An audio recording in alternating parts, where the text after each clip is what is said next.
La iniciativa de reforma eléctrica desalienta inversiones de privados, frena la energía renovable y posiblemente aumenta el costo de la electricidad. Eso es lo que nos han hecho creer los de derecha. La reforma energética de nuestro actual presidente plantea diferentes cosas de las cuales nos está hablando.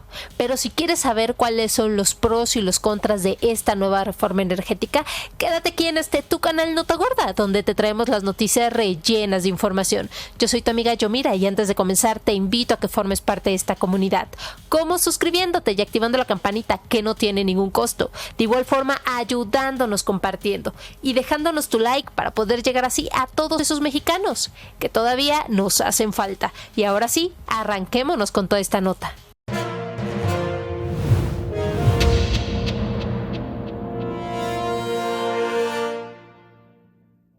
La reforma propuesta por nuestro actual presidente Andrés Manuel López Obrador planea cerrarle las puertas a empresas privadas como Iberdrola, Énova y Grupo México. Estas que han hecho negocios con megaproyectos tanto eólicos como solares y que planean venderle energía a la CFE. Algunas de estas compañías han sido duramente cuestionadas en Europa. Una de estas ha sido en España, esta que es Iberdrola, una de las transnacionales que por supuesto ha visto afectada a la población de España, que ha tenido un aumento excesivo en sus tarifas eléctricas. Pero esta reforma no solo planea devolverle al pueblo de México sus riquezas naturales, pues recordemos que estas empresas transnacionales han tenido que ver con algunos de los expresidentes de los sexenios pasados. La española Iberdrola ha estado vinculada al presidente Felipe Calderón y la estadounidense Énova ligada al priista Luis Telles, dos empresas nacionales y extranjeras que obtuvieron con la reforma energética de Enrique Peña Nieto parte de los 346 permisos vigentes para los proyectos eólicos y solares que en su mayoría venden la energía a la CFE. Pero al aprobarse la nueva reforma energética, eso desmantelaría los acuerdos actuales y lo cambiaría todo para esta industria. Pese a que está prevista la participación de la iniciativa privada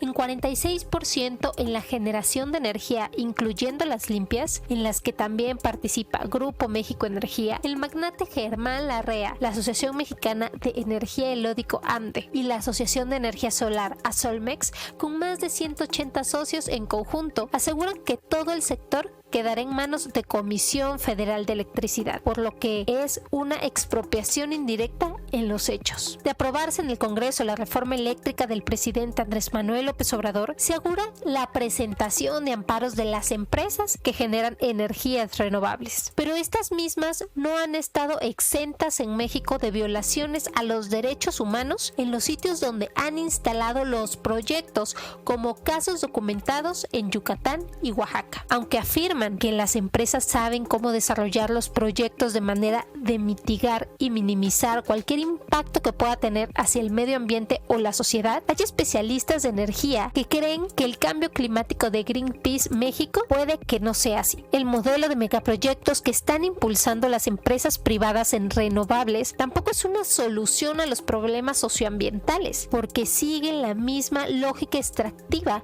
que los fósiles y de minerías. Desplazan a las comunidades de manera violenta de su territorio. Tanto Iberdrola como Énova son transnacionales asociadas al fenómeno de la puerta giratoria, y actualmente la española es investigada por posible manipulación de las tarifas de energía en el marco del aumento histórico en las tarifas eléctricas en España, que ahora oscila entre 500% más que en 2018, cuando comenzó el gobierno de Pedro Sánchez. Iberdrola llegó a México en la década de los 90, pero a la par de la extinción de la Compañía de Luz y Fuerza y con contratos de la CFE, despegó durante el sexenio de Felipe Calderón, quien en julio del 2006 fue incorporado al consejo de administración de su filial en Estados Unidos, Avangrid. Georgia Kessel Martínez, quien fue secretaria de Energía durante su sexenio y presidenta de la Junta de Gobierno de la CFE, se integró como vocal en el consejo de administración de Iberdrola España el 24 de abril del 2013, 5 meses después de haber dejado su cargo en la administración pública. Énova es la filial en México de la norteamericana Sempra Energy,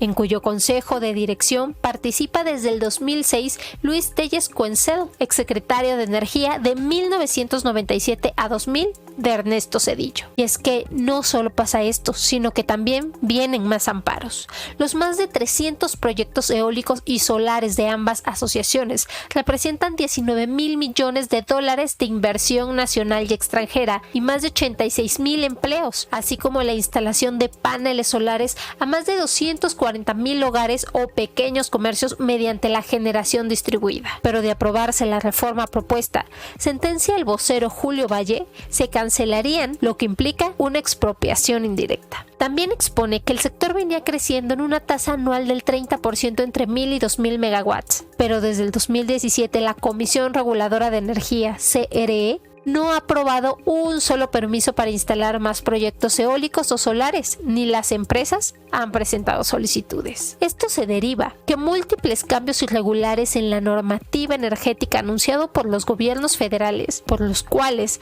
hay más de 800 juicios contra el primer intento de iniciativa frenada en tribunales. Aquellos se pueden sumar más juicios tanto en el país como en los tribunales internacionales por no establecer un trato equitativo entre inversionistas. A pesar de que se cambie la constitución y digan que se cancelan todos los permisos, cada una de las empresas podría ampararse porque el permiso se les fue otorgado y tenía una vigencia con base en un marco legal establecido, cumpliendo con los requisitos a firmar. Aunque no les expropien la planta, el hecho de que ya no puedan usarlas evidentemente es una expropiación indirecta bajo los tratados internacionales de México. Es parte entonces también que exige la probabilidad de que muchas de estas empresas acudan a los tribunales internacionales para iniciar demandas de arbitraje contra el gobierno mexicano. La decisión por ahora está en manos del Congreso. Y es que, amigos, pese a lo que se ha dicho en muchas ocasiones, que si la reforma energética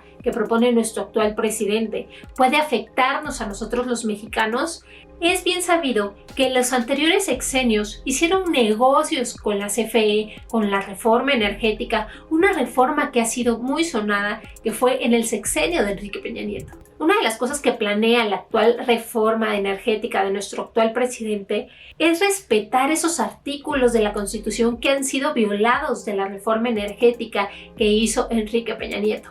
Esta que tuvo mucho que ver y en donde, por supuesto, estuvo lleno de corrupción, chantajes y sobornos por parte de partidos de la oposición. Una cosa importante es que la reforma energética de Enrique Peña Nieto tuvo mucho lugar en lo que hoy se le está juzgando tanto a Lozoya, a Ricardo Anaya, estos que por supuesto dieron una mochada para que esta fuera aprobada. Hoy, la reforma energética de nuestro actual presidente plantea regresarle al pueblo de México sus recursos naturales. Pero por supuesto, esto no le conviene a ningún partido de derecha, pues se les caerían negocios millonarios, negocios como el de Iberdrola y Énova. Si bien es cierto que estas demandas traerían amparos y demandas al gobierno de México, también es cierto que el pueblo mexicano recuperaría un poco de lo robado de sus bolsillos. Pero bueno, amigos, hasta aquí queda toda esta información. Espero haya sido de su agrado. Yo me voy, no sin antes invitarlos a formar parte de esta comunidad, como suscribiéndote y activando la campanita, que no tiene ningún costo. De igual forma, ayudándonos compartiendo y dejándonos tu like para poder llegar así a todos esos mexicanos que todavía nos hacen falta. Y ahora sí, nos vemos la próxima.